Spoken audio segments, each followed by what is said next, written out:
Welcome to the NWO Sports Podcast. Here's your host, Logan Bailey. Welcome to the NWO Sports Podcast, football edition, brought to you by our primary sponsor, BSN Sports. I'm your host, Logan Bailey, and joined today by Keith Brown, Tony Fairchild, and AJ Fairchild producing in the back. So, guys, thanks again for joining me. Absolutely. Yeah, no problem. So, another great week of football. Honestly, kind of shocked, though, looking across the scores I brought up to you guys, there's a lot of blowouts, surprisingly, in week one. Yeah. I think, week two is going to be a big week for a lot of these teams, really determining, how their season's going to go. These first 3 weeks tend to be, a tone setter for the rest of the year. And, we'll see which ones come out victorious in week two. So, yeah. What are you guys looking forward to this week? Week two, week one, a lot of people first time under the Friday night lights, first time starters. So a little nerves out there on Friday night, a little experience, even though you have, almost 3 weeks of practice and a couple scrimmages. Still, first time under the lights on Friday is a whole different game for everybody. So we'll see. Week two, everybody should be a little more calmer and let's get a little better play out of everybody. Yeah, the weather's supposed to be nice, supposed to be a little cooler again. It's gorgeous. It's supposed to be beautiful this week, so that's going to be a good thing. But like Keith said, see how everybody settles down after week one. And, some people got their butts kicked. Some people didn't. So let's see how everything settles out on week two. All right. Well, let's get into things here. Let's look at last week's game prediction results, and we'll break things down here for you. Logan, myself, finished first with a 16-2 record. Second was a three-way tie between AJ, Tony, and Matthew. And somehow Keith was in last with a 14-4 record. So not sure what's going on with Keith. Last year he finished last, and this year he's off to not a great start. Channel my inner Jimmy the Greek here, I guess. But AJ, Tony, and Matthew, I don't think I said, though, they went 15-3 last week. So overall, pretty good from all the guys. And again, a couple games that really kind of shocked us and some upsets. And I think, we heard it quite a bit. I was at the Defiance Napoleon game on Thursday, and all the Defiance kids are chanting, "Where's NWO at?" And they're all looking at me, giving me dirty looks because across the board we all picked Napoleon. Yeah. But it's all in good fun. So they definitely proved us wrong, and they won a great game on Thursday night. I tell you what, and we'll get into that here just next with the week one game recaps. So let's look at the NWO Sports of the game, and that's none other than Napoleon at Defiance. And Defiance ended up winning this nail biter 20-19. Came down to the final minute. And it was a good one, that's for sure. Stadium was absolutely packed. I think the capacity, I looked up at Defiance High School, is like 4,500 or 5,000, somewhere in between there.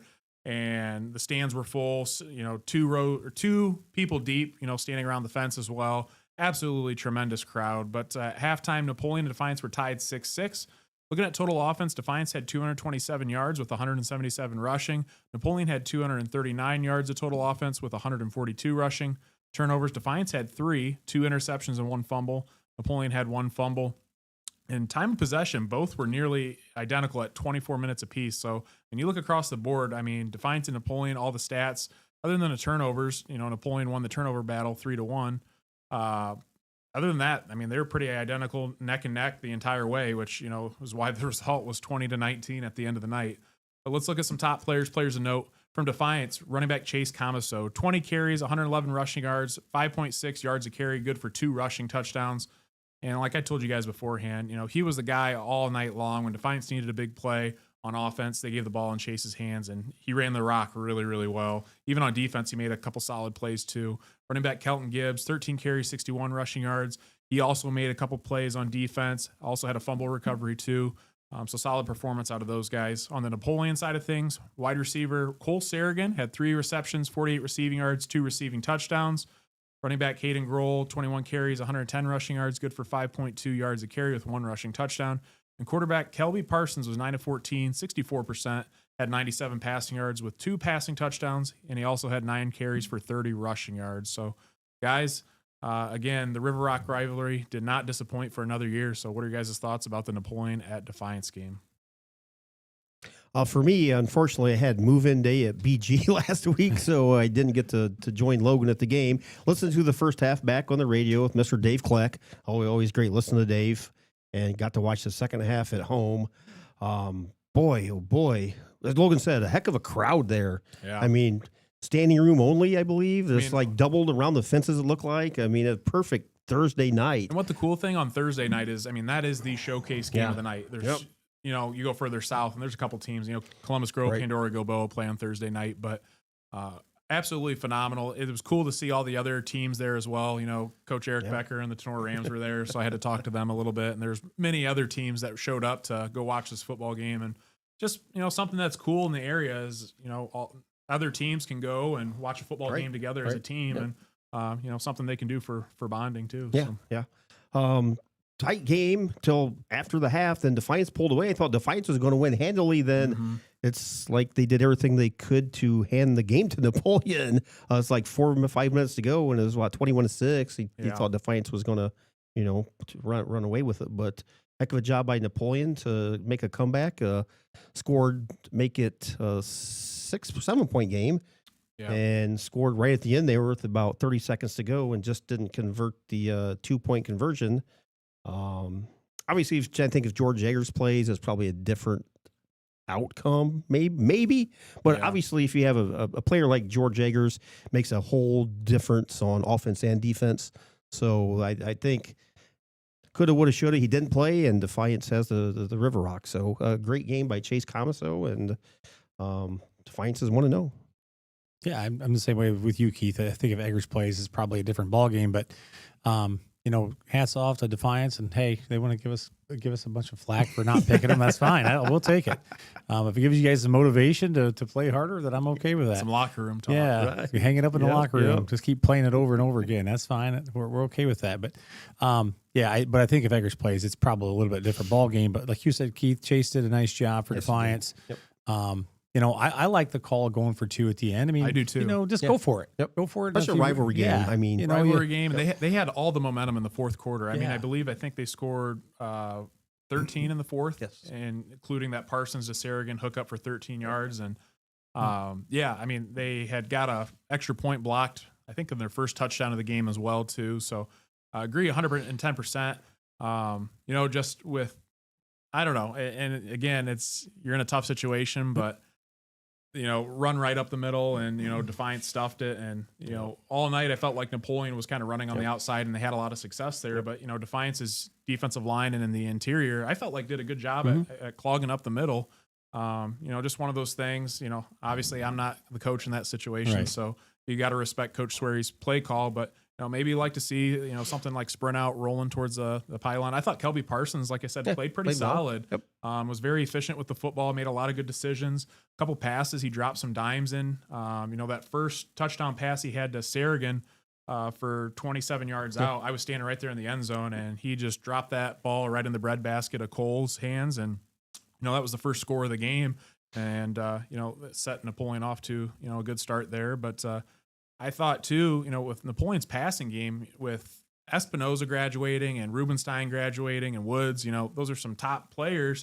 I think everyone kind of thought that their passing game was going to kind of fall off. I don't know that that's necessarily the case with Parsons and, you know, Cole Sarrigan and, you know, even Tucker Shepard and Paul Saucer. You know, they had a pretty solid game in terms of, you know, the passing aspect. So I was really impressed with Napoleon from that. But at the end of the day, you know, Defiance really just buckled down when the time was needed and was able to get the job done. So, and congratulations to Coach Rittenauer for his first career win. So especially huge. In the River Absolutely. Rivalry. That's your first career win as a head coach. I mean, that's not a bad way to start off. Makes a nice poster in your basement or your ward's room. Yeah, for sure.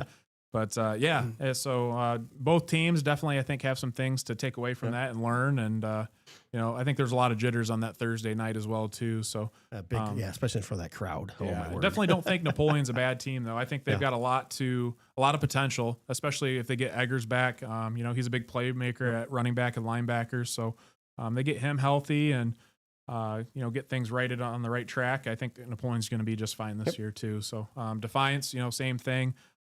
Just maybe like to see their passing game develop a little bit more. I thought Colt Ward, you know, he's stepping in as a sophomore into the game. Just looked like things were maybe going a little fast for him. But again, I mean, you're thrown into the fire in a rivalry game playing in front of 5,000 people on Thursday night. There's going to be a lot of nervousness and jitters, but we'll see how he kind of develops throughout the year as well too. So, all right, let's move on to the next game. We're looking at Fairview at Wauseon. And this was the NWO Sports Radio broadcast of the week, and the replay can be heard on YouTube, Spotify, and Apple Podcasts. Fairview ended up winning this nail biter 34-28. And believe it or not, Wauseon was leading for most of this game. At halftime, Wauseon was up 14-6. Total offense, Fairview had 361 yards with 267 passing and 94 rushing yards. Wauseon, it didn't have those in. But turnovers, Fairview had 1 interception. Wauseon had 1 interception. Fairview scored 28 second-half points, again, showing in that high-powered offense that they can score in a hurry. And, in the second half, I had listened to some of that game and how it went. And, oh, my goodness, they got the ball. I think it was in the fourth quarter, and they just marched down the field, scored right away, twice at will. Oh. And it was, within just a couple of plays. So very impressive. But some top players of note, Fairview quarterback Will Zedike. This is a name you're going to be hearing all year long. 18 of 29, 62%, 267 passing yards. He had 3 passing touchdowns. He did have 1 interception, but he also had 13 carries for 64 rushing yards, 2 rushing touchdowns, totaling 5 touchdowns for the game. Wide receiver Gavin Mead, 4 receptions, 72 receiving yards, 1 receiving touchdown. And wide receiver Logan Olinger, 6 receptions, 66 receiving yards, and 1 receiving touchdown. On the flip side, Wauseon, quarterback Cale Albright had himself a night. Was 8 of 15 passing the ball, 84 passing yards. He did have 1 interception, but he had 20 carries for 111 rushing yards with 3 rushing touchdowns. Running back Azarion Hicks, 9 carries, 15 rushing yards, 1 rushing touchdown. And wide receiver Xavier Molina, 2 receptions, 31 receiving yards. So, guys, thoughts on this Fairview at Wauseon game? Nice comeback by Fairview, considering they lost most of their offensive line due to graduations. And from what I understand, they had 2 or 3 kids banged up during the game. So you're talking about second teamers in there. And William Zedike looks like he added a little bit of running game to his arsenal this year. So not only does he have a cannon on his right arm, now you have to worry about him, jetting out there to the right or left or up the middle for some good games. But we might have underestimated Wauseon this year. I mean, it's only 1 week, but we'll see what Wauseon has to bring the next couple weeks. But again, if you're Coach Rakes, you have to worry about your defense, I think, a little bit. So giving up 28 points to a very young Wauseon team and inexperienced, I think. So, but yeah, good comeback by the Apaches and a good test in week 1, playing in front of a huge Wauseon crowd over there as well. So, yeah, for me, I mean, it was just we kept watching the score all night and like, oh my gosh, what's going on? And Fairview was trailing, and all of a sudden, fourth quarter they took the lead and then didn't relinquish it. But yeah, it was just kind of weird to see that score. And but congrats to Fairview for coming back and pulling that off. Obviously, I believe they should have won the game. Coming back and just sticking to the grind, sticking the nose to the grindstone and getting it done. So, congrats to them, Wauseon. Like you said, Keith, maybe we underestimated them a little bit. Maybe they're a lot better than we were thinking. Yeah. But we'll see going forward, right? Yeah, I know Wauseon lost this game, and I know they say there's no such thing as moral victories, but I think if you're Wauseon and the Indians community, I think you got to be a little bit excited about this because everyone going into this game, not to be mean, but I think they had Fairview as the heavy favorite. Definitely. If we're being real here. And, for Wauseon to come out and play like they did. And I think that's kind of has some people, especially in the NWOAL, maybe turning some heads a little bit. Like they might, come out this year in conference play and, make a run at some teams. So very impressed with them. Like you guys said too, with the defense of Fairview, see how they kind of improve as the weeks go on. But I think the one big thing with Wauseon that makes them so tough is, you got a good athlete back there at quarterback like Cale Albright. He really carried the team on that offensive side of the ball.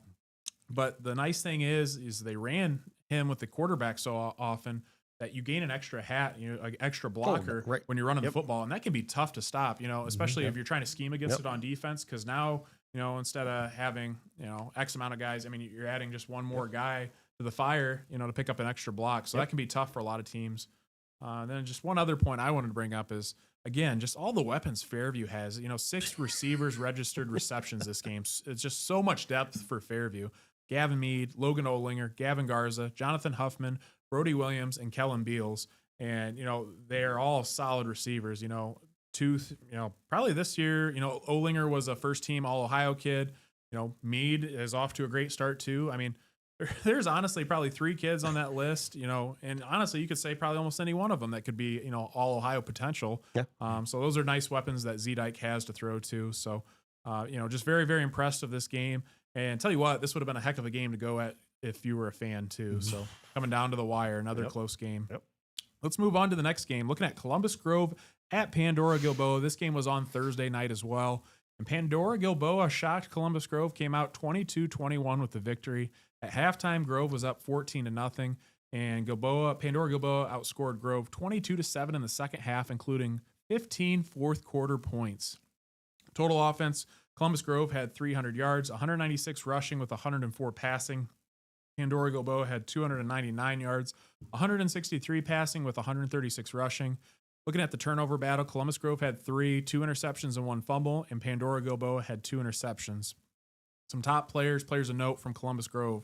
Running back Brody McClure, 9 carries, 96 rushing yards, 1 rushing touchdown. Wide receiver and running back Trevin Baxter had 9 carries for 58 rushing yards, 1 rushing touchdown, and he had 3 receptions for 44 receiving yards.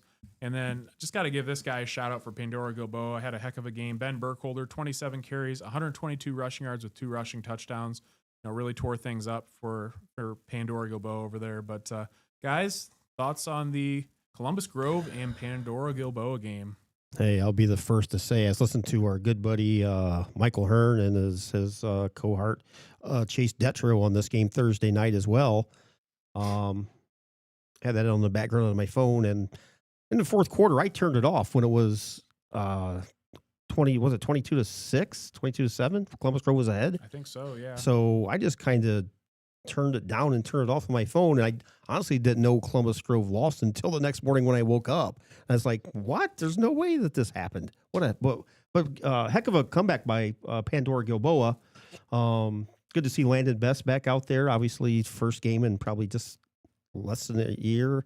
Yeah, almost a year. So coming back from his leg injury. But yeah, you just lost so much on the offense and defense side for Columbus Grove. Another one of those things, week 1, a little bit of jitters for some of these guys, probably first time playing a lot or starting for Columbus Grove. But Coach Schaefer not worried at all. He'll get the gang back in line, and they'll be fine.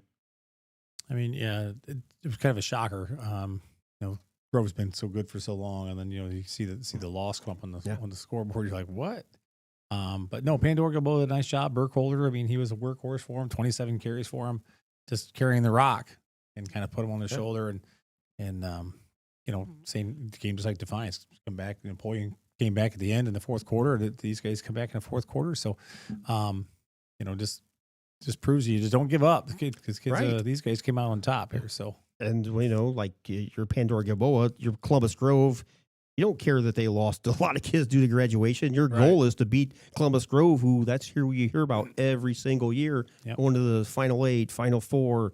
They have a fantastic program over there. So, I mean, yeah, kudos to Pandora Gilboa, but Columbus Grove, they're going to get everybody's A-plus game every single Friday night. So, what happens when you're successful like that, just like Liberty Center, you're going to get everybody's best. Yep.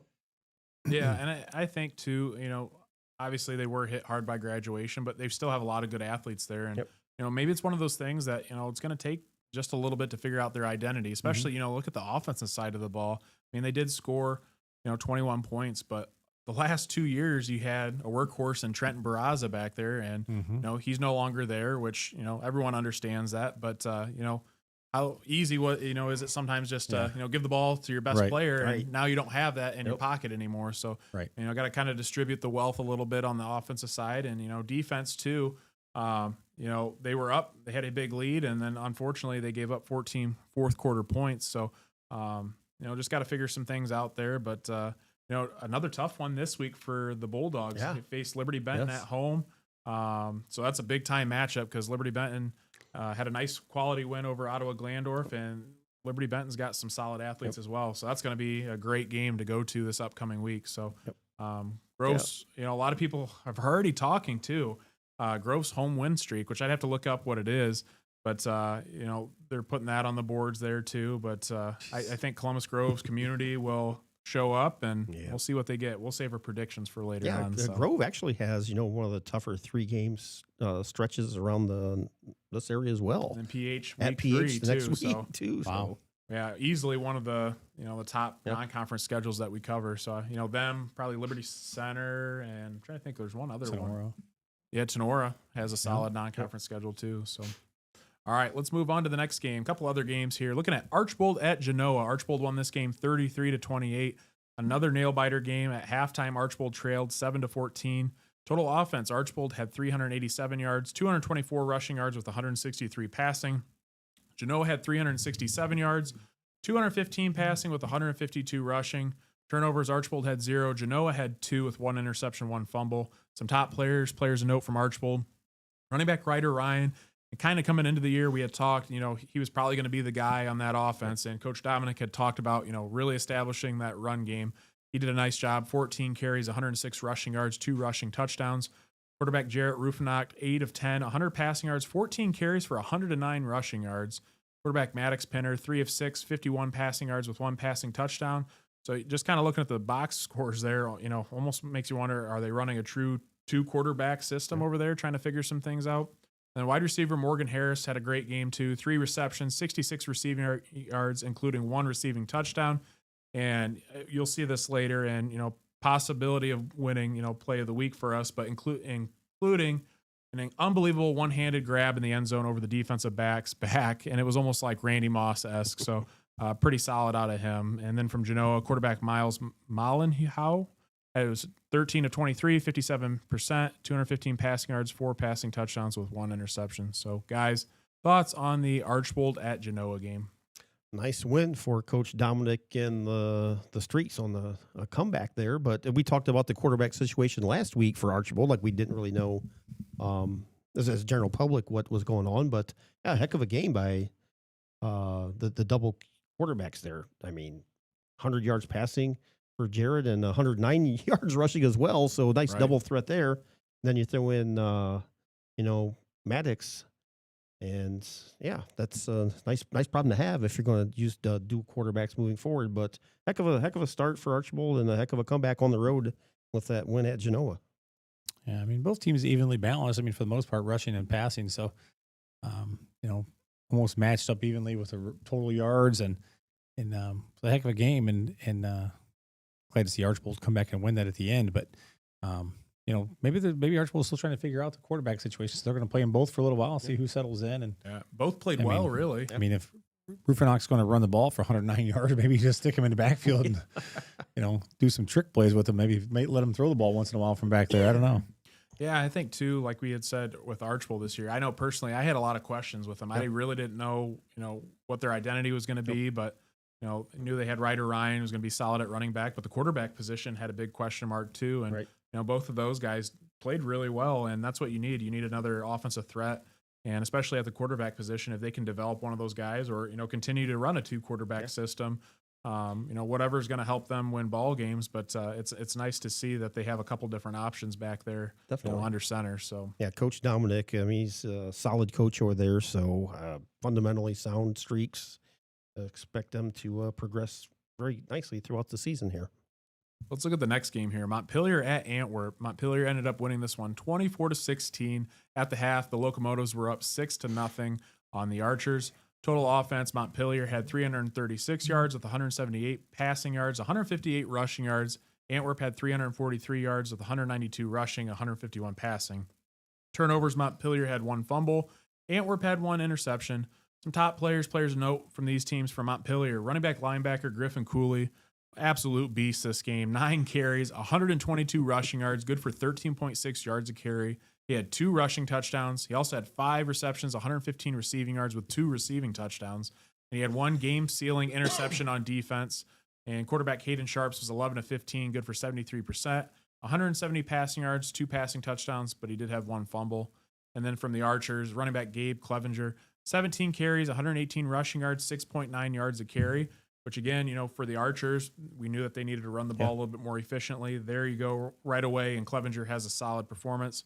Quarterback Hampton Rogie was 14 of 30, 151 passing yards, 2 passing touchdowns with 1 interception. And wide receiver Braden Fuller, 6 receptions, 102 receiving yards, 1 receiving touchdown. So, guys, thoughts on the Montpelier at Antwerp game? Right, for a 6-0 game, both teams seem to move the ball very, very easily. I guess not easily, but it had nice balance, offense, passing, and offensively rushing. Almost equal yardage for both passing and rushing. We had Griff on the coaches show. We did. So nice to see Griff have a good game. And Gabe Clevenger is one of my breakout players, so it's nice to see Gage have a good game for the Archers as well. But Hampton Rogie had some nice stats. But yeah, 6-0.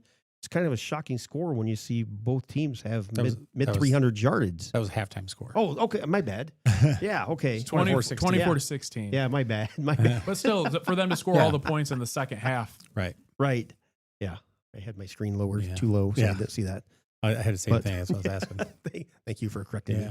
But anyhow, yeah, it's good to see Coach Robinson and Montpelier start the season 1-0. But then again, you see Antwerp, they kind of struggled last year, but you look at the offensive numbers, they got a little bit of fight in them. So yeah, I mean, you look at Hampton Rogie threw the ball 30 times, so they're getting back to throwing the rock. Yeah, definitely. Yeah. Other than that, great game.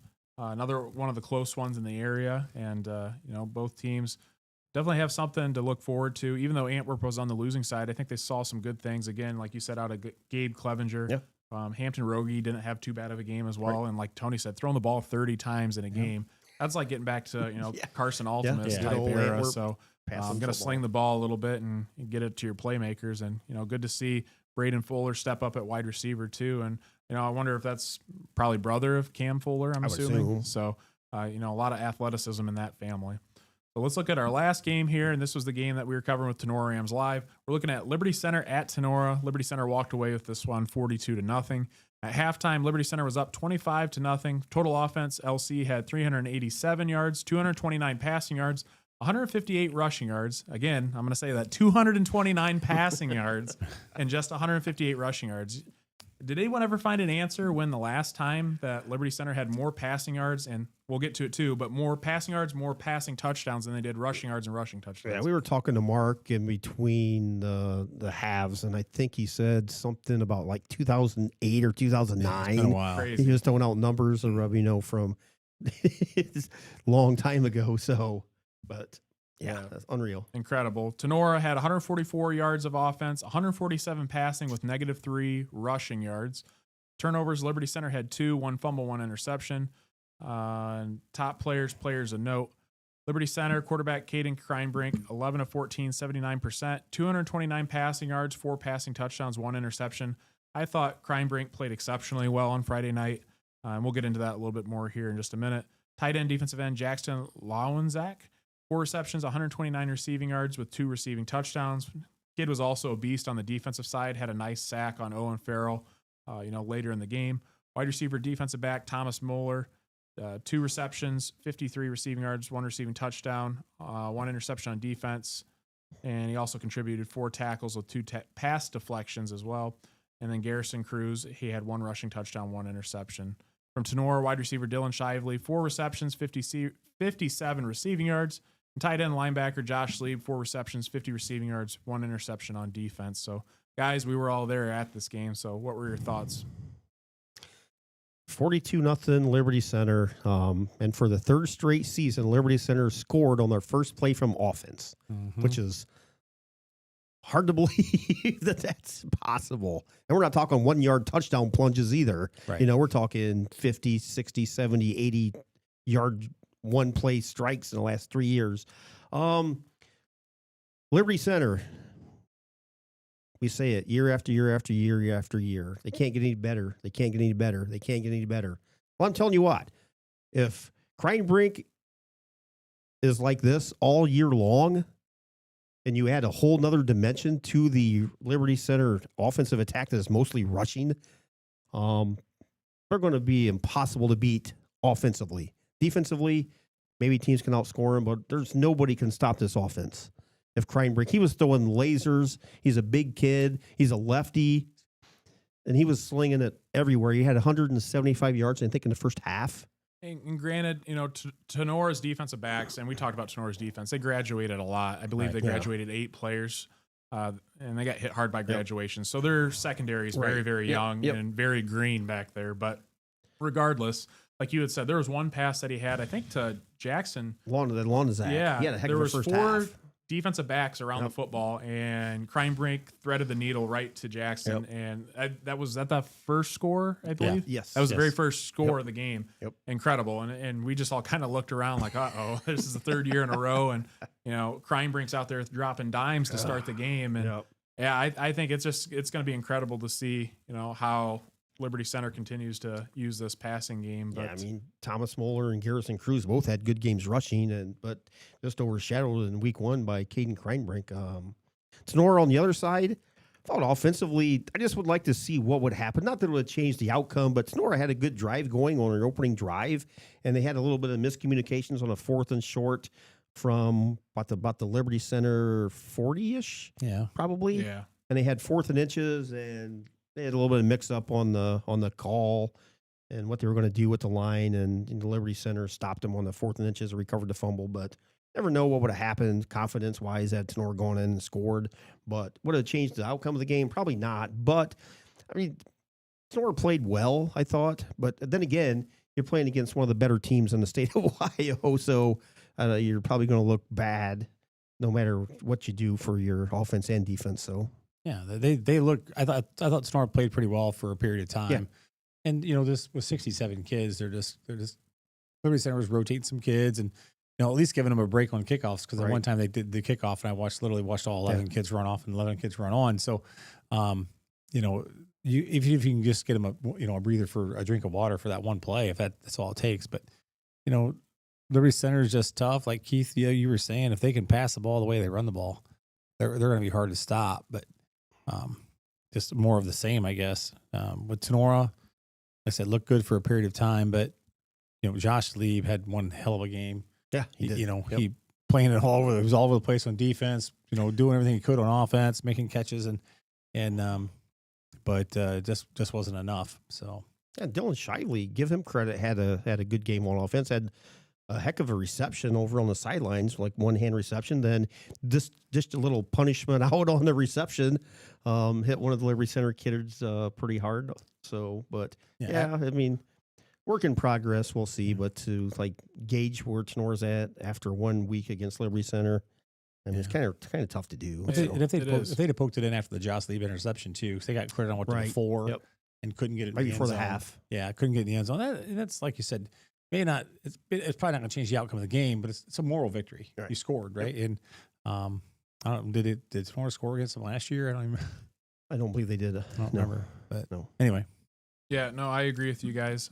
Just with Tinora again, got to figure some things out, obviously, and on the run game, really struggled. And I know a lot of those negative yards they finished with -3 rushing came from sacks as well too. So, like to maybe see get established a little bit more, but.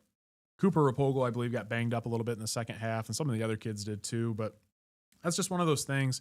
I think, especially late in games, especially the second half, that's when you really got to dig deep, and maybe like to see that a little bit more out of Tinora going forward. Is a little bit more fight and kind of go forward with things. And obviously, Liberty Center loves to hit, but like to see a little bit more physicality from the Tinora side of the ball. Especially on defense. I think a lot of arm tackles too. Yep. But again, like I said, that defense is so young, and they have a lot of potential, but it's a matter if they can live up to it. So, all right, well, that concludes our game recaps. We're going to take a break to hear from our sponsors, and we'll be right back. DSN Sports is your go-to business for purchasing uniforms, equipment, spiritwear, and anything else your athletic program needs, giving you more time to impact lives on the field. With over 1,200 sales professionals who live, work, and serve in your community, you're always just a short drive or phone call away. Be sure to give your local sales rep and Jim Garris a call for any of your athletic supply needs. Looking for a personalized financial guidance right here in Bryan, Ohio? Meet Melissa R. Stockman, CHFC, a trusted Edward Jones financial advisor. Melissa specializes in retirement savings and income strategies, estate and legacy planning, customizable wealth strategies, insurance and annuities, and support for entrepreneurs and business owners. As a chartered financial consultant, she brings deep expertise and care in building financial plans tailored to your goals. Ready to take your next financial step? Call Melissa's office at 419-633-0647 or visit Edward Jones on 130 North Main Street, Bryan, to get started. Titan GPS delivers technological superiority and improved player performance through wearable GPS made for high school football and strength and conditioning programs. From speed training to athlete recruit to workload enhancement, Titan is the easy-to-use yet comprehensive GPS tool to get it done. There's no minimum to get started, and Titan will walk you through every step to success. Message us on X Titan Sensor to learn more and get in touch. DeLarber Concrete and Hauling is your go-to provider for concrete and hauling needs. Flat work, pole barn floors, driveways, and patios. Hauling services for stone, mulch, and dirt. Call Josh for your free estimate at 419-576-0401. Fitzenreiter HVAC, keeping Northwest Ohio comfortable since 1955. Whether it's scorching summer heat or bitter winter cold, Fitzenreiter has your back with expert heating, cooling, and indoor air quality solutions for your residential and commercial needs. Need fast, reliable service? Call the local pros you can trust. Fitzenreiter HVAC. Give them a call today at 419-784-0828 or visit fitzenreiterhvac.com for more info. Northwest Ohio Basketball hosts premier basketball tournaments for boys in grades 3 to 8 in the area. Upcoming tournaments are right around the corner. Give them a call today at 419-283-5296 or check out their website at NWOBball.com. Welcome back to the NWO Sports Podcast, and we are on to Play of the Week, sponsored by Titan Sports. And be sure to submit your play each week for a chance to be featured on the podcast. And thanks to Titan Sports for sponsoring this. Titan Sports offers revolutionary wearable GPS technology for high school football and strength and conditioning programs, giving you all the metrics to get the most out of your athlete.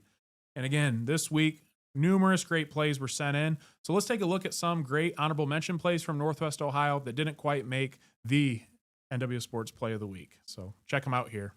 It's now time to reveal our play of the night and check out the hands, or should I say hand, from Morgan Harris. Are you kidding me? Going up and over the defender to haul in the touchdown. Got to take another look. What a way to score the team's first points of the season. Great concentration, making for a great finish. So nonchalant about it, too. I love it. How's that for some classroom riz on Monday? Heck of a catch from the junior, and it comes in a victory, but I won't spoil it. Those highlights are coming up later on in the show. What a snag.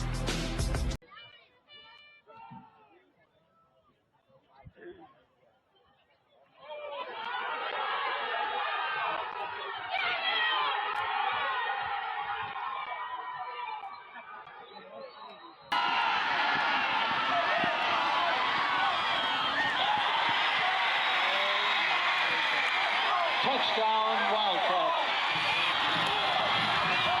As I always say, there can only be one. This week's Titan Sports Play of the Week is going to be Griffin Cooley of Montpelier on the nice one-handed interception to seal the game against Antwerp. So check that play out right now. But you have Hayden Sharp sitting in the middle.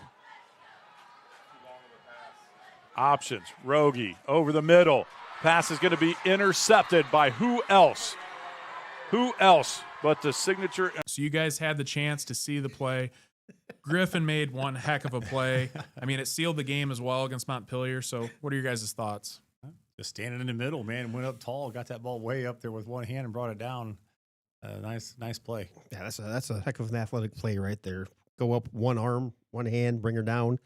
Looked like he was about 7 foot tall. I know. I mean, he dunk it. He fully extended to get that one too, yeah, and the fact that he was able to come down with it too, that's pure athleticism right there. Yeah, that's a play you see like on the college football game day plays of the week right there, let alone high school.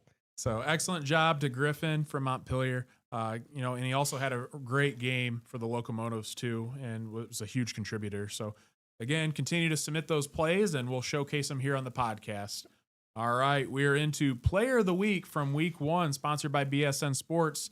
And looking at some top players, I'll list them all through here, who kind of made the final cut, and then I'll announce who the final winner was. So looking at some of the lists here, Defiance running back Chase Comiso, Napoleon wide receiver Cole Sarragan, Montpelier running back linebacker Griffin Cooley, Fairview quarterback Will Zedike, Patrick Henry running back Cal Schroeder, Edgerton quarterback Maddox Baker, Paulding wide receiver defensive back Blake Roanhouse, Archbold running back Ryder Ryan, Liberty Center quarterback Caden Kreinbrink, Liberty Center tight end and defensive end Jackson Lomanzak, and Lipsick running back Marcus Williams. So guys, who's maybe a player that kind of caught your eye for possible player of the week? I think we just saw him right there for me, Griffin Cooley.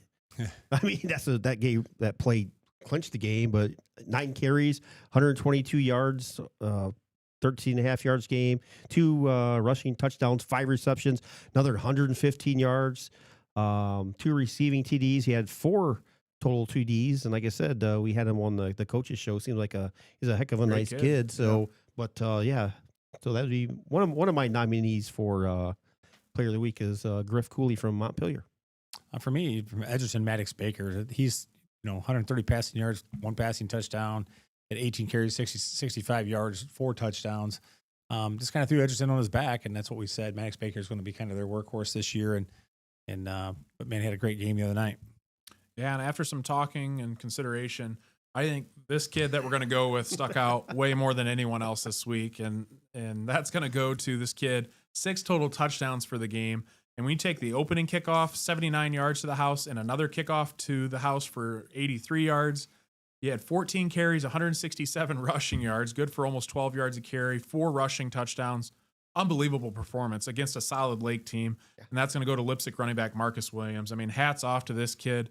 One of the most explosive, if not the most explosive players in Northwest Ohio, especially on special teams. And I can tell you what, after this game, you're a fool if you kick to him on kickoff. Yeah. You might as well squib kick that, or even you're better off just to kick the ball out of bounds if you have to, and take the penalty and live to see another day. But I mean, this kid tore things up. So the Player of the Week will receive NWO Sports gear courtesy of BSN Sports. So we thank sales rep Jim Garris and Rob Held for being great supporters and coverage of athletics in Northwest Ohio. So those guys have been a huge supporter for us. So glad to have them on board.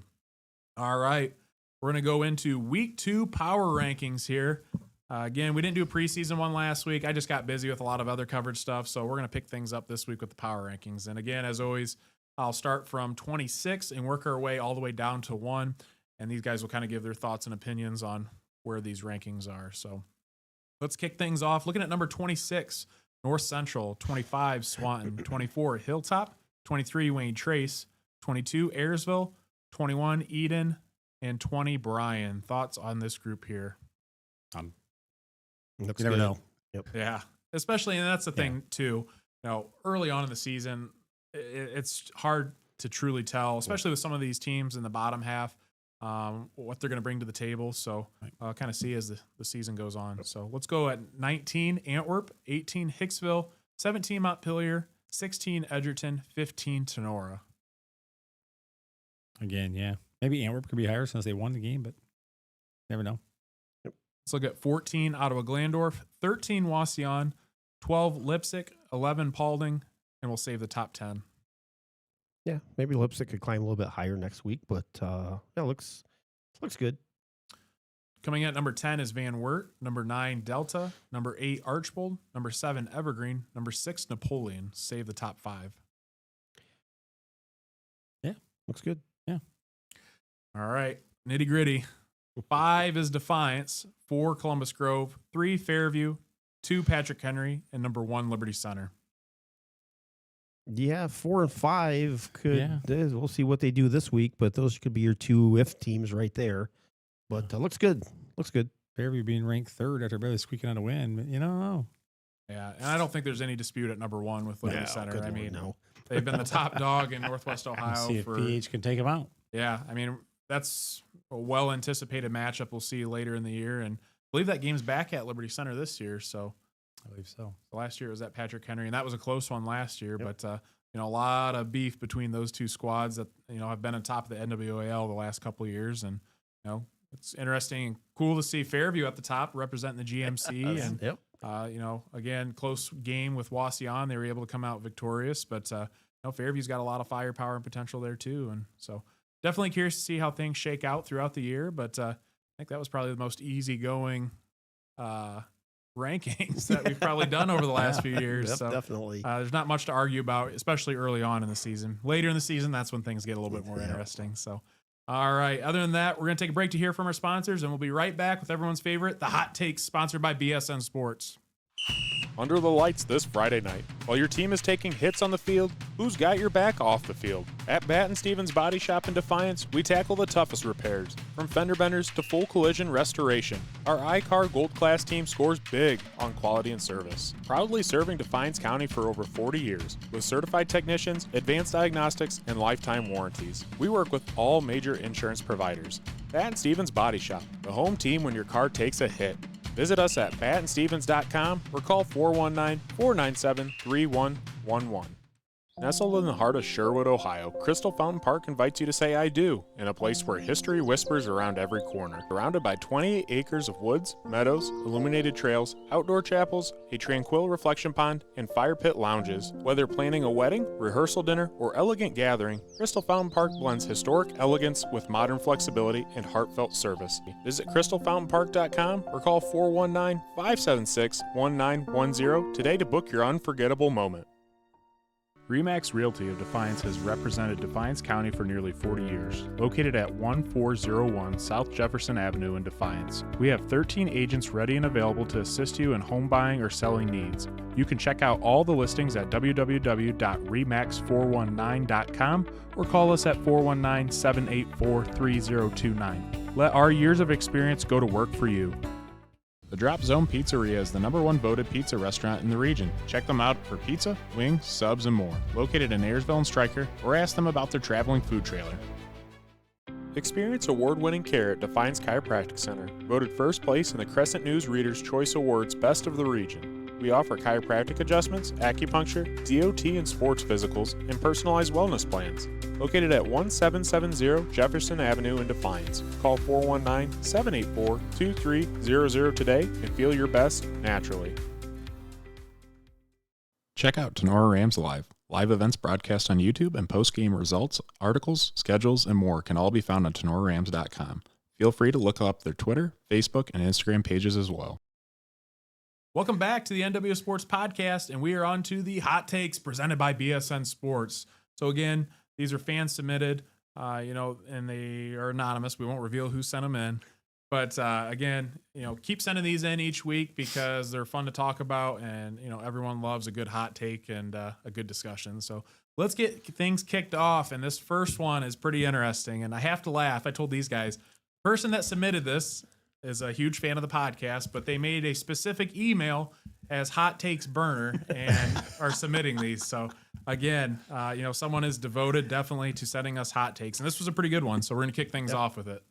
So they sent in, Napoleon versus Defiance is the most overrated rivalry in the area. Year in and year out, we listen to the build-up all summer for this game, only to watch two mediocre 500 teams slug it out for a rock trophy. The excitement and hype surrounding this meaningless game looks totally manufactured and forced. There are a handful of smaller schools in the area who would put a running clock on both of these teams year in and year out. This rivalry has run its course and gets more attention than it should. So, boy, someone's taking a big jab at this game. So, wow. I can start things off. I've got some different points I wanted to bring up, but first thing is I think the Defiance versus Napoleon rivalry game is a great rivalry. I said, though every year the teams may not necessarily be number one in the area, but you're going to get the best out of each team in terms of competitiveness coming down to the wire. Now it's 2 back-to-back years that this game has been finished. Last year was double overtime. This year, and I think it was 1 point last year too. This year, down to the final minute. Napoleon had a chance to win it with 1 minute to go and wasn't able to get the 2-point conversion. But great atmosphere, and I think this game is so much better on Thursday night than it is on Friday. I mean, you get such a bigger draw, and at the end of the game, I sat in my car and was getting ready to post score updates on all the NWO Sports social media. I just waited in my car for about 15-20 minutes for the parking lot to clear out because it was like a college football game. I mean, honestly, it probably took me 15-20 minutes to get out of the parking lot. I mean, it was packed. I mean, there were so many people there, like I said, on the home side, away side, completely filled, people standing all the way around the fence, tremendous atmosphere. So I love this game being played on Thursday night. I just wish, when it was over at Napoleon, it could be played on Thursday night too, because I believe it's still Friday night at Napoleon, Thursday night at Defiance. But I really like it a lot. And I get, they may not always be undefeated teams going at it. Right. But, you know, these are two teams that have a long-standing history. This rivalry has been going on 103 years. I mean, these are two teams that have some of the oldest established high school football programs in Northwest Ohio.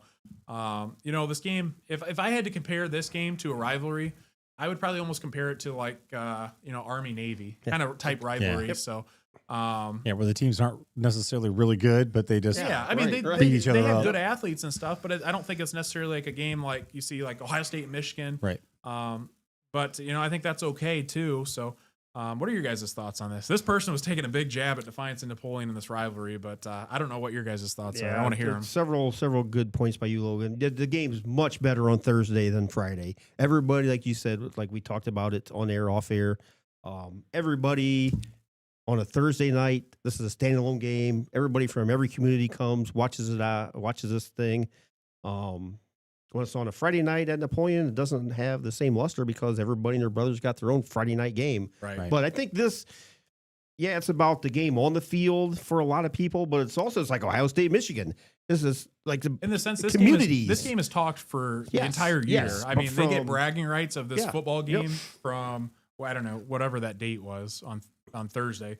Until that game comes next year. I mean, they have bragging rights the entire year. Yeah. And this is like the Super Bowl to start your year, the Daytona 500, you name it. Your best game of the year is unfortunately your first game, and it's a non-conference game. But hey, it goes on each team's record, but more so, I think, it's a community pride thing. It is. Right. You know, neighbor from Napoleon, that's the first thing you're going to talk about when you see him for the first time since this game. Hey, what happened to you on Thursday night? What's going on? You know, so they get their couple jabs in, and then they got a year-long bragging rights every time you see your buddy from Napoleon.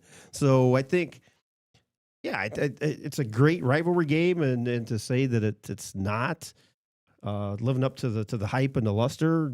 Maybe not this year because you had a lot of kids graduate, but hey, it's more for the kids, the coaches, and I think even bigger for the community on both sides for this game alone right here. So, and I just want to say too, like, especially with the Army-Navy comparison, like this game is so much like that. I feel like two prideful, you know, programs similar to that rivalry. And also the Army-Navy game is the last game of the season. So it's like the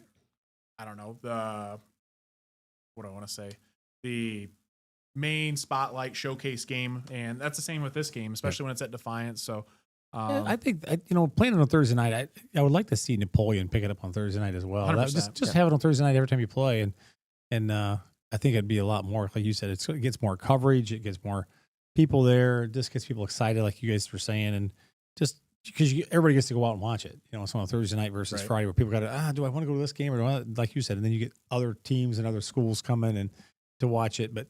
You know, when they were kind of bashing, playing for a rock trophy. What else do you play for? I know. That's what I was wondering. Right. I mean, you got the river between communities. Would you have like a boat as a trophy? Or a big fish? Or that'd be kind of cool. Got a big stuffed fish. Play for the Newmans carry-out fish. There you go. The winner takes home the Newman's carry-out fish. So take home the big fish. I don't know. I honestly, I don't know. Maybe you take home a big old can of Campbell's soup or something. I don't know. I don't know. To say this is overrated is I mean, I guess we live here in Defiance, and we know what goes on. We've been to the game multiple times, and I know a bunch of people from Napoleon and Defiance. So first thing we talk about on Monday is this game. That's. I guess they say that they think this rivalry is overrated. What is maybe like another rivalry that compares to one of the best in the area? I mean, Tinora, Ayersville, but I mean, what other ones? LCPH. LCPH. Yeah. And LC Napoleon was a rivalry there for a little bit. But I know there's some, tough feelings for that this year. So, Wayne Trace. I mean, it's not like Wayne Trace, top tier, right? Yeah, right. There's some bad blood between those absolutely. schools. But in terms of a rivalry game against two of the largest programs in Northwest Ohio, I mean, I don't think there's anyone else that compares. So not at all. All right. Yeah, I like that one. That was a good one. Yeah, but very good. Yeah, they were definitely throwing some jabs at Defiance and Napoleon. But again, I definitely like that rivalry. Definitely. All right, let's move on to the next one here. Liberty Center being as proficient at passing as they are running is scary. We touched base with this a little bit earlier with the Tinora and Liberty Center recap. I agree. I mean, I said with Caden Kreinbrink, the way he looked comfortable in the pocket, they have solid offensive line. Again, they load that offensive line year after year, gave them a lot of time in the pocket. Those are some big boys up front. Like we had said earlier, too, this is one of the bigger offensive lines that Liberty Center has ever had.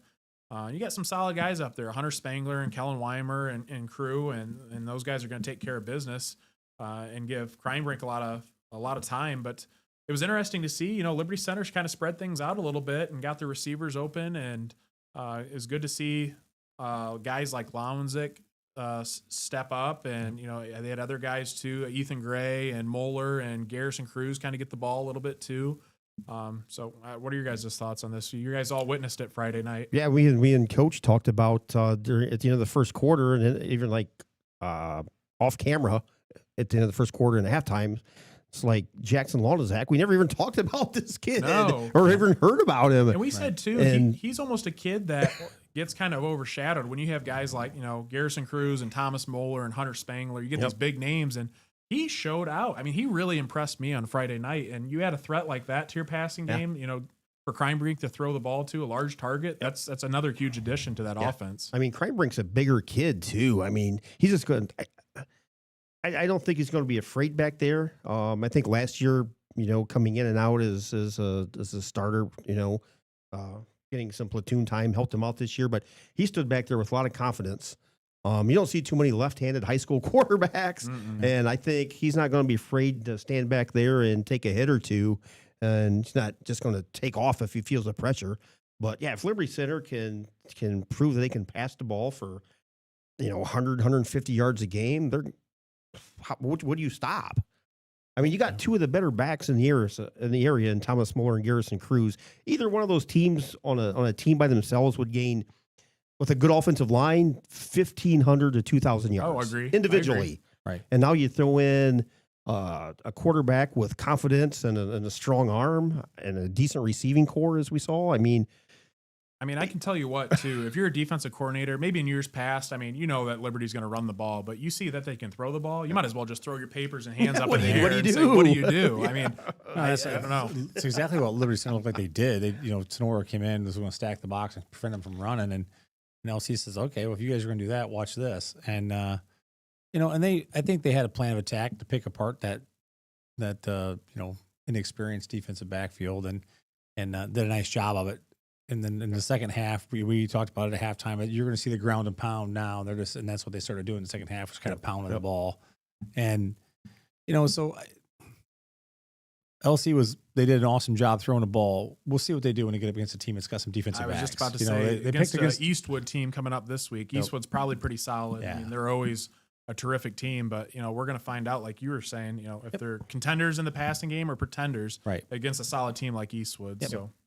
Yeah, I think if they can develop that passing game, I think maybe that's the final key to get Liberty over the edge and win a state championship. If they can be a little bit more balanced in that sense, and not to say that last year they didn't have some success, but I mean they looked really good on Friday night in terms of passing the football. So I think Liberty is going to take it a whole nother level if they continue to develop that passing game for sure. So, all right, last hot take we have here is involving the NWOAL again, and that's Wauseon football is back how it used to be. And I'm doing a 2-for-1, kind of throwing this in here. Wauseon finds their way to a winning season. A lot of hype about Wauseon. We know Wauseon went out and they competed very, very well on Friday night against a solid Fairview team. But it is week 1. Yeah. There's 9 more games left to be played in the regular season. What are your guys' thoughts on this one? Simmer down. Simmer down. Talked about this briefly last week. Football in the area, especially the NWOAL, is better when Wauseon is an upper tier program. No doubt about it. Unfortunately, under Coach Moore, they've struggled the last 4 or 5 years. Great showing week 1 against a very, very talented Fairview team, which defensively has struggled themselves in the last couple of years. But if Albright can do what he did in the next 9 weeks, like he did against the Fairview defense, running, throwing, let's hope Wauseon football gets back to the upper third of the conference, because that's what makes football better in the area is when your stronger teams throughout the generation after generation finally get back to once what they were. Where they're only 4 or 5 years away from being a very good team. Yeah, so it's not like they've had a decade or 20 years of horrible seasons. They've had 4 or 5. I mean, so it's easily attainable. We'll see how they match up. You know, they're going to play. They're probably going to play well against Bryan. Obviously, Swanton.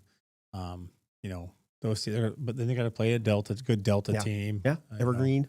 Evergreen's playing well. You know, so then you got to go against the no, PH. Not to mention then you got to go to PH and the LCs, and you know, so. Slow down a little bit. Let's let the season play up a little bit. Let's see how you do the next 2 games, the non-conference games. That's what I was getting ready to bring up is, you know, we talk about tough non-conference schedules. I think Wauseon's got to be thrown into that consideration too. Fairview week 1, Bellevue, which they're usually decent. Week 2 this week. Week 3 at Eastwood. So they're on the road at Bellevue, an hour and a half away, and at Eastwood. So, you know, they're going on a little road trip here the next 3 weeks, and they start conference play at Evergreen. And Evergreen's had a lot of success over the last couple of years too, and I believe Evergreen has Wauseon's number from last year too. So, yeah, I agree. I think, you know, after kind of texting with Matt and Tony from, you know, the broadcast and giving their kind of comments that, you know, you could tell those kids from Wauseon came out and they have a lot of pride in that program, and especially being on their home turf.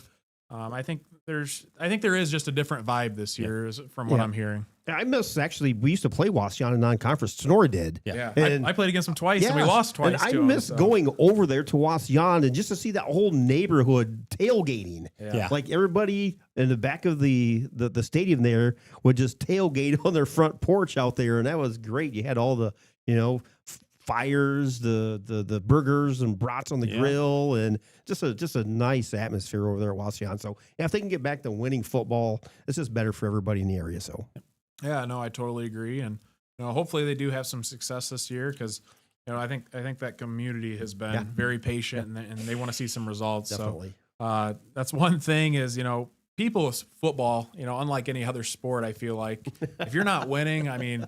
There's some tension in the program, and I think that goes for, you know, really anywhere in Northwest Ohio. Definitely. So, you know, we wish them some success this season. So, again, you know, that's going to conclude our hot takes. So, continue to submit those each week. I'll usually post Sunday night or Monday, but keep submitting them. And make sure they're true hot takes. Some of them are just kind of schools just bashing each other back and forth. Like, come on, guys. But send some good hot takes, and we'll discuss them, and we have a lot of fun with it too. So. Other than that, we're going to take a break to hear from our sponsors, and we'll be back with Week 2 game predictions. DSN Sports is your go-to business for purchasing uniforms, equipment, spiritwear, and anything else your athletic program needs, giving you more time to impact lives on the field. With over 1,200 sales professionals who live, work, and serve in your community, you're always just a short drive or phone call away. Be sure to give your local sales rep and Jim Garris a call for any of your athletic supply needs. Looking for a personalized financial guidance right here in Bryan, Ohio? Meet Melissa R. Stockman, CHFC, a trusted Edward Jones financial advisor. Melissa specializes in retirement savings and income strategies, estate and legacy planning, customizable wealth strategies, insurance and annuities, and support for entrepreneurs and business owners. As a chartered financial consultant, she brings deep expertise and care in building financial plans tailored to your goals. Ready to take your next financial step? Call Melissa's office at 419-633-0647 or visit Edward Jones on 130 North Main Street, Bryan, to get started. Titan GPS delivers technological superiority and improved player performance through wearable GPS made for high school football and strength and conditioning programs. From speed training to athlete recruit to workload enhancement, Titan is the easy-to-use yet comprehensive GPS tool to get it done. There's no minimum to get started, and Titan will walk you through every step to success. Message us on X Titan Sensor to learn more and get in touch. Under the lights this Friday night. While your team is taking hits on the field, who's got your back off the field? At Batt & Stevens Body Shop in Defiance, we tackle the toughest repairs, from fender benders to full collision restoration. Our iCar Gold Class team scores big on quality and service. Proudly serving Defiance County for over 40 years, with certified technicians, advanced diagnostics, and lifetime warranties. We work with all major insurance providers. Batt & Stevens Body Shop, the home team when your car takes a hit.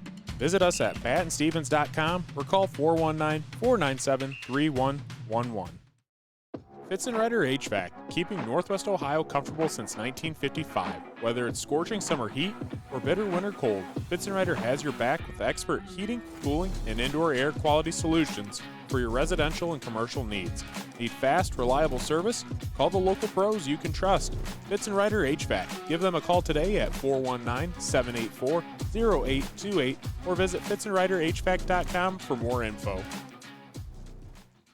Northwest Ohio Basketball hosts premier basketball tournaments for boys in grades 3 to 8 in the area. Upcoming tournaments are right around the corner. Give them a call today at 419-283-5296 or check out their website at NWOBball.com. DeLarber Concrete and Hauling is your go-to provider for concrete and hauling needs. Flat work, pole barn floors, driveways, and patios. Hauling services for stone, mulch, and dirt. Call Josh for your free estimate at 419-576-0401.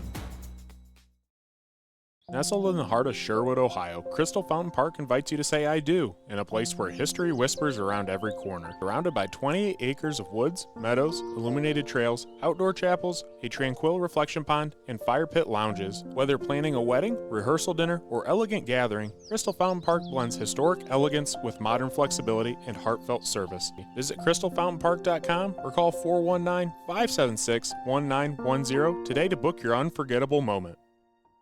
RE/MAX Realty of Defiance has represented Defiance County for nearly 40 years. Located at 1401 South Jefferson Avenue in Defiance, we have 13 agents ready and available to assist you in home buying or selling needs. You can check out all the listings at www.remax419.com or call us at 419-784-3029. Let our years of experience go to work for you.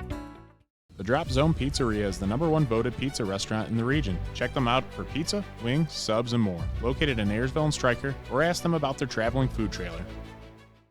Experience award-winning care at Defiance Chiropractic Center, voted first place in the Crescent News Reader's Choice Awards Best of the Region. We offer chiropractic adjustments, acupuncture, DOT and sports physicals, and personalized wellness plans. Located at 1770 Jefferson Avenue in Defiance. Call 419-784-2300 today and feel your best naturally. Check out Tinora Rams Live. Live events broadcast on YouTube and post-game results, articles, schedules, and more can all be found on TinoraRams.com. Feel free to look up their Twitter, Facebook, and Instagram pages as well.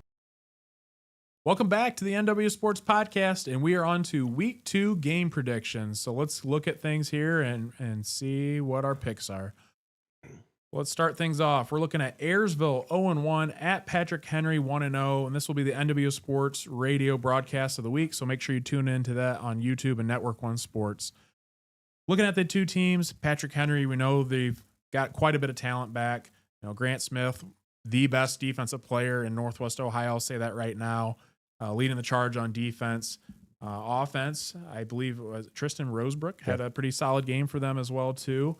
I believe he was perfect, 8 of 8 passing last week. So I'm really liking what I'm seeing out of the Patriots to start. Ayersville's really got an uphill battle, especially with this game being at PH. So with that being said, I like Patrick Henry. I think they win this one big against the Pilots.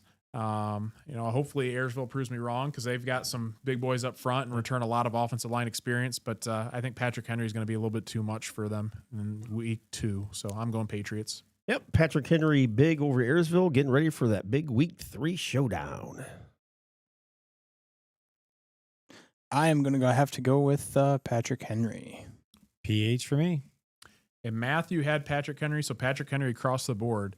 Next game is going to be our game of the week for NWO Sports, and that's Delta 1-0 at Fairview 1-0. And Delta won this game last year in a nail-biter over at Delta. Now, Fairview had an opportunity last season. They tried doing a couple onside kicks and came up just short. Yep. But I think Fairview's got Delta's number in this one. You're going to see two different contrasting styles of offense. Fairview's going to pass the ball a ton, and Delta's going to run the ball a ton. So it'll be a good game to go watch. So if you're a fan in the area and you want to go watch a good football game, this is the game of the week. So with all that being said, I'm going Apaches. Again, I'm sold on Fairview this season. I'd like to see, maybe their defense improve a little bit this week, but they're going to be tested in that rushing defense for sure. So we'll see what Coach Rakes and the boys have in store for this week. Yeah, this is a heck of a game. I mean, it's a game of take or keep away, honestly. If you're Coach Vickers in Delta, you're going to run that. You got 3 backs in the backfield, and you're going to play keep away. You want to limit Fairview to 1 possession a quarter if you can, maybe 2.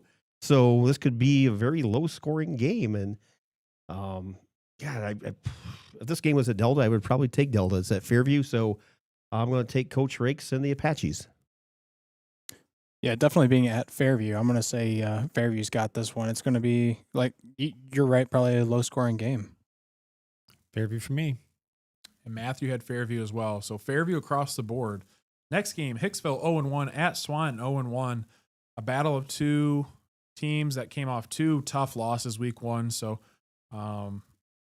it's going to be interesting. I think with this one, I think the Aces, I think they're going to come out with a win. Hicksville's just had a little bit more success over the last couple of years. I think they just got a few better athletes than the Bulldogs do. So give me the Aces. Aces for me. I'm going to go with the Aces as well. Hicksville for me. And Matthew had Hicksville as well. So Hicksville from all of us. Next game, Paulding 1-0 at North Central 0-1. This game is going to be a no-brainer. Paulding's going to take this one. You know, they could probably hang 100. So I'm going to take the Panthers. North Central is just really right in the struggle bus lately. I believe last year, I think North Central had negative total yards of offense against the Panthers as well. So I think Coach Jim Menzie and the Panthers and Blake Roanhouse are going to come out with a win big in this one. I think that they pull the starters at half. Yeah, Paulding big. Yeah, after seeing what Paulding did to Swanton last week, I think it's going to be a repeat. I'm taking Paulding. And Matthew had Paulding as well. So Paulding from all of us. Next game will be the Tinora Rams live game, and we'll be there covering Tinora 0-1 at Otsego 1-0. This game is going to be interesting. You know, you look at it on paper. Tenora's very young in the defensive side of the ball. They showed some struggles against Liberty Center.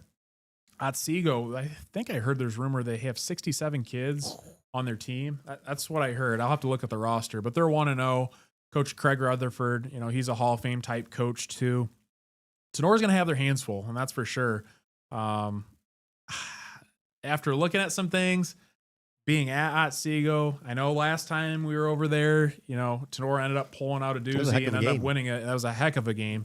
But I think I'm going to take the Knights in this one. So definitely going to be some locker room talk for the Rams over there. It's going to be about 20 degrees cooler than it was last no time we were over there. That's for sure.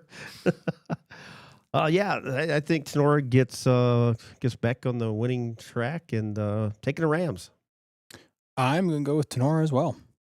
Rams for me. And Matthew had Tinora, so I was the only one that went against the grain. But I will say with Tinora, I think if they want to, have a shot, their defensive backs have to play better.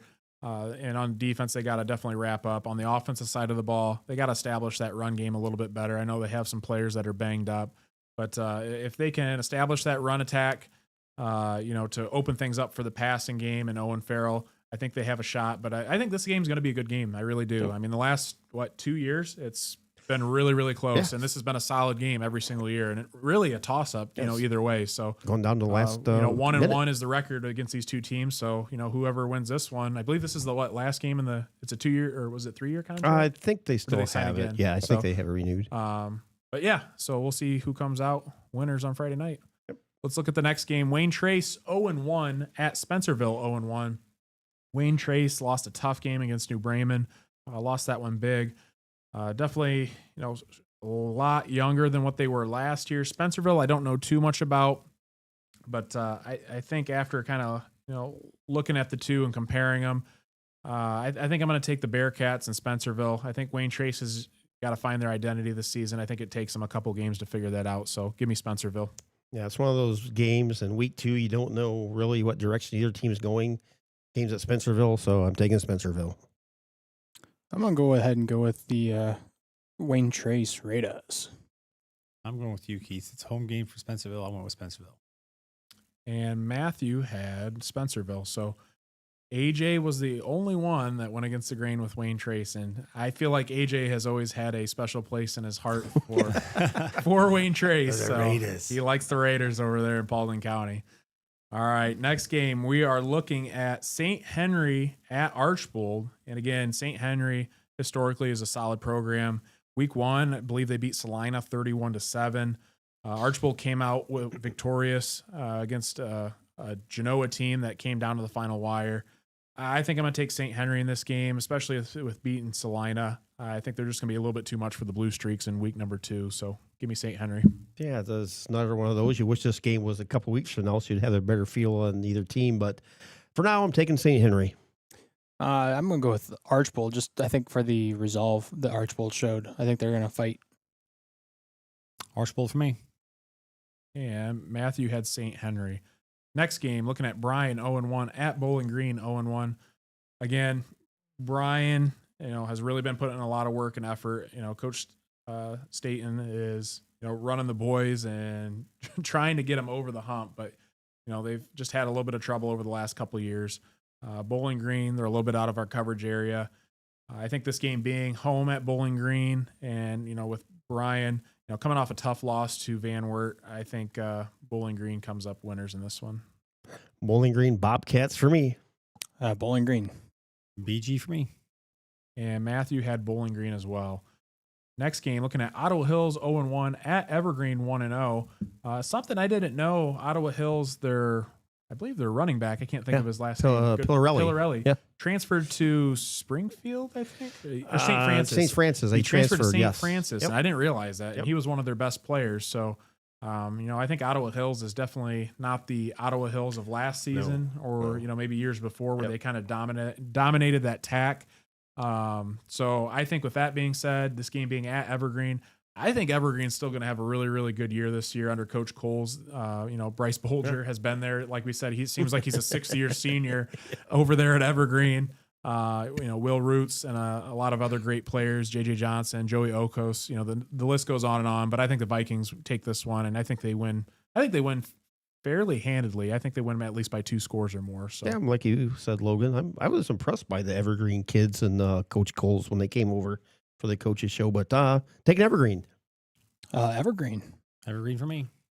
And Matthew had Evergreen as well. Next game, we were looking at Eastwood 1-0 at Liberty Center 1-0.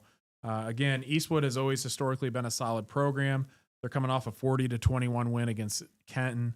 But I think Liberty Center, it's a gauntlet, similar to your Marion local down south. It's just a buzzsaw, especially this game being played at Liberty. I just would think I'd really like to see out of this game. Can Liberty kind of test their passing game out a little bit? We know they can run the ball. They have been since the beginning of time. It's just a matter, can they continue to develop Crime Brink and really, improve his presence in the pocket? So I'm taking Liberty Center. I think they win big. But I'd really like to see them, what can they do with that passing attack against a solid Eastwood team? Tigers, big. LC. And Matthew had Liberty Center as well. Next game, Wauseon 0-1 at Bellevue 1-0. Again, we had talked, this is a long trip for Wauseon, an hour and a half? Hour and a half, probably. So long haul.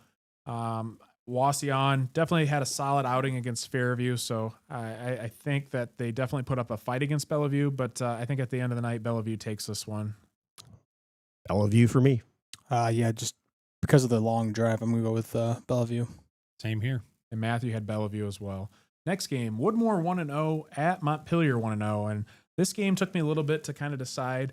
I believe Woodmore last week, I think they played North Central. I think that's who they had.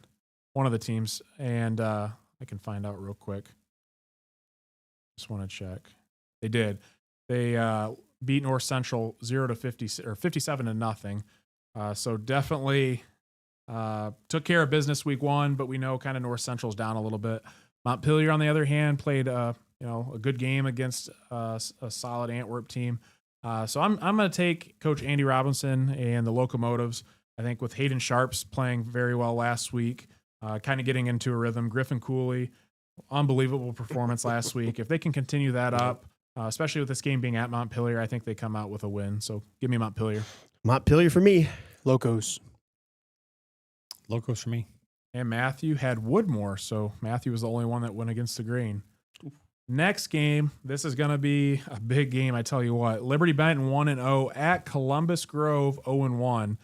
And like I said, there's a lot of people in talk already about how Columbus Grove's home win streak may be on the line. But I can tell you what, with Columbus Grove and Coach Schaefer and the whole community, I don't think that's going to happen this Friday night. So I'm taking Columbus Grove. I think they learn from their mistakes. They're a very well coached group. Like I said before, one of the best coaching staffs in Northwest Ohio. So I think they look at the tape last Friday. They're very self-critical of themselves and they move forward. I think this is where they kind of right the tracks this week. And I think they come out with the win in the win column. So give me the Bulldogs. Bulldogs for me. Yeah, just being at home in that environment, I'm going with Bulldogs. Grove. And Matthew had Liberty Benton, so Uh-oh. so he's going against the grain. And as we know, some Columbus Grove fans are not very fond of Matthew because Where's Matthew? That's right. Always picks against Columbus Grove, it seems like. So next game, we're looking at Defiance 1-0 at Ottawa Glandorf 0-1. We know last year, OG showed some improvement. This game's at Ottawa Glandorf, but I think Defiance. I think I'm going to go with the Bulldogs. I like the grit that I saw last Thursday. Chase Comiso ran the ball really well. I think, with Kelton Gibbs, as long as he continues to stay healthy, he's going to be a contributor running the football. I think the biggest step again is just seeing the development of Defiance's passing game. Yep. And Colt Ward, he's a young quarterback, sophomore, got a lot of athleticism, but can he take that next step forward? Maybe make a little bit better decisions with the football, but I'd like to see his growth throughout the season because, he's definitely one that has a lot of potential. But give me the Bulldogs. I got the Dogs as well, Logan. Yeah, I'm going to go with Defiance. Last week, they had a 14-point lead close to the end of the game, and I think they're better than the final score shows. I think they just let things get away from them a little bit. So going with Defiance. Defiance for me. And Matthew had Defiance. Next game, Van Wert 1-0 at Elida 1-0. I think that's the crazy thing too with these WBL schools. I mean, they're already starting conference play after week, 1 week. Right. So, week 2, and they hit the ground running with a conference schedule. So that's one thing that's always unique to the WBL. But 2 solid teams. I think Van Wert's going to, be solid too. Again, I think they have upper 60s of numbers this year as well. A lot of kids coming out, which, in today's day and age, you don't see that a lot. Actually, a lot of teams, further up our direction towards Defiance area, numbers are dwindling. So it's good to see from the Cougars. But, I think Elida, I think they're going to win this one. I know they have a stud defensive end. I can't remember what his name is, but I think they're going to be too much with this game being at Elida as well. Give me Elida. I'm going to take the Van Wert Cougars. I'm going with Van Wert as well, Keith. Well, I chose Elida. And Matthew had Van Wert, so we're pretty split on that game. Next game, Maumee 0-1 at Napoleon 0-1.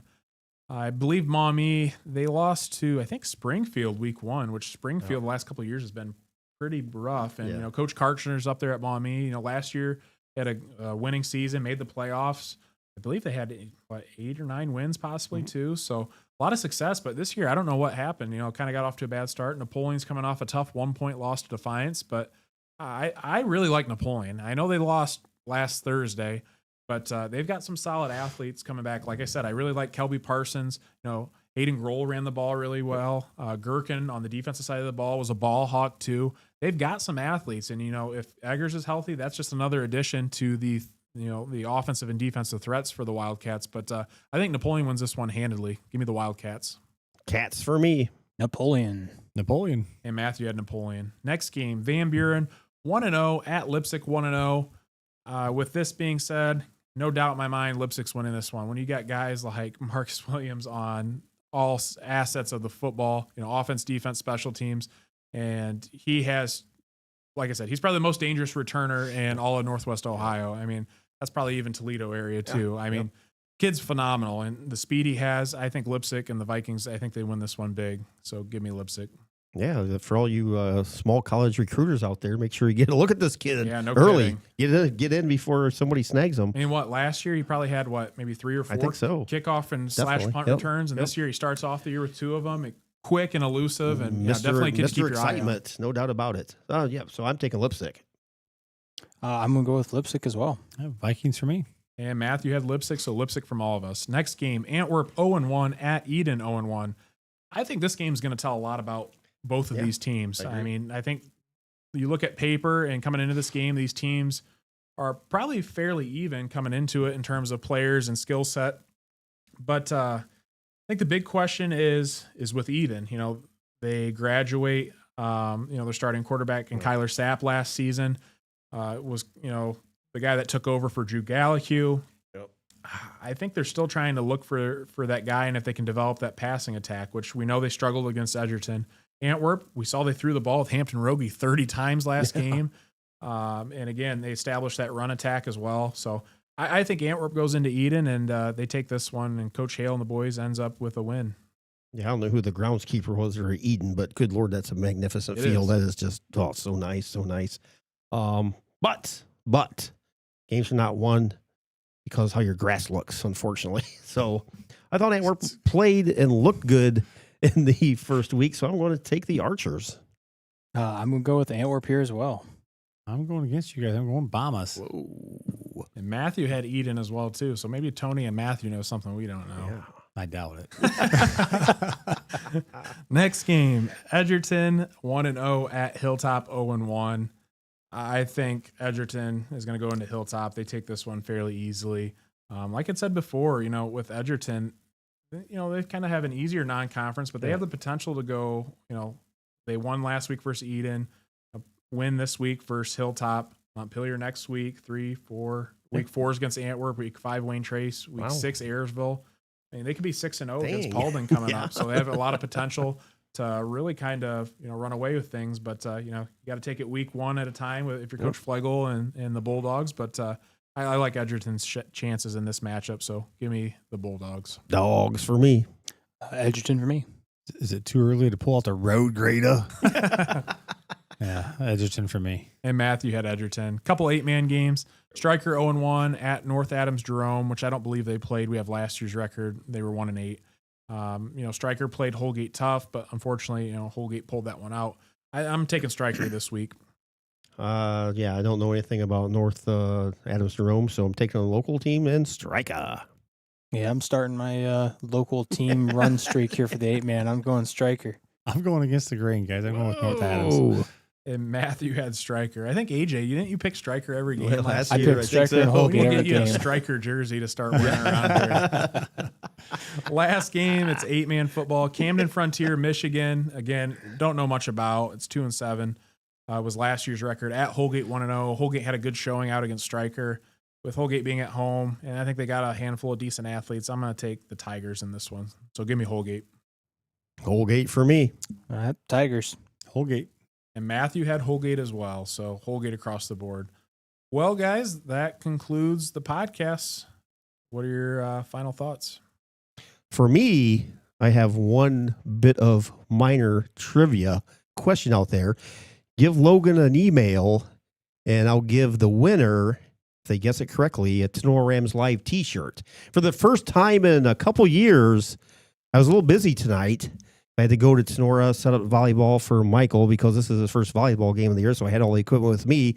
So I was in a bit of a hurry after work. But there's something missing from my side of the desk today. And if you can tell Logan what that is, I will give you a free Tinora Rams t-shirt. So email Logan, and we'll see if anybody can see what's missing. Anyways, regardless, Now I'm looking around like, really looking forward. I know what it is. Looking forward to Friday night football. Looking to our trip for a group going to Otsego. Nice facility over there as well. But I'm going to keep an eye on this Fairview and Delta game definitely, and we'll see. We'll see what the Friday night brings. It's going to be fantastic weather. Week 2, you couldn't ask for a better Friday night. Yep, great night for football. Get out and support your teams. Yeah, no, I agree with you guys. I'm just glad this week when we go to Otsego, we're not going to be roasting in an oven this year. Because 2 years ago when we went over, it was probably 90-plus degrees. The and sun was shining in the windows. The sun was shining right through the windows, and we were roasting. I mean, I look over, and you guys are, and myself are just dripping in sweat. And so I'm very thankful for the weather to start, and so should all the kids, too. Yes. Yeah, definitely one of the cooler first couple of weeks to a football season in a long time. Perfect. So weather's perfect. There's no excuse not to get out there and watch some high school football. I've been talking with people too. I feel like numbers for everything. Numbers for programs are down. Numbers for, probably attendance are down too. So get out and support these programs. Again, these kids get out there, they work hard. It instills good morals in the kids too, to go out there and, show them what hard work's about. So, showing out and, supporting your local school definitely means a lot more than you could ever imagine to a lot of these kids. So, definitely want to see that. And yeah, other than that, I'm excited for another good week of football. A lot of good games on the slate, so I'm curious to see how things turn out. And a lot of teams, this non-conference schedule is a gauntlet, and if you can come out of there with a winning record, that kind of sets the pace for the rest of the season. So other than that, I've got nothing. So we'd like to thank all of our sponsors: BSN Sports, Bat and Stevens Body Shop, Titan Sports, Fitz and Ryder, Edward Jones and Melissa Stockman, DeLarber Concrete and Hauling, Crystal Fountain Park, Defiance Chiropractic Center, Northwest Ohio Basketball, Remax Realty and Matt Yost, Tinora Rams Live, and the Drop Zone Pizzeria. We'd also like to give a special thanks to Defiance Chiropractic Center for allowing us to use their facility for this podcast. Stay tuned for the next NWO Sports Podcast in the near future, and thanks for watching.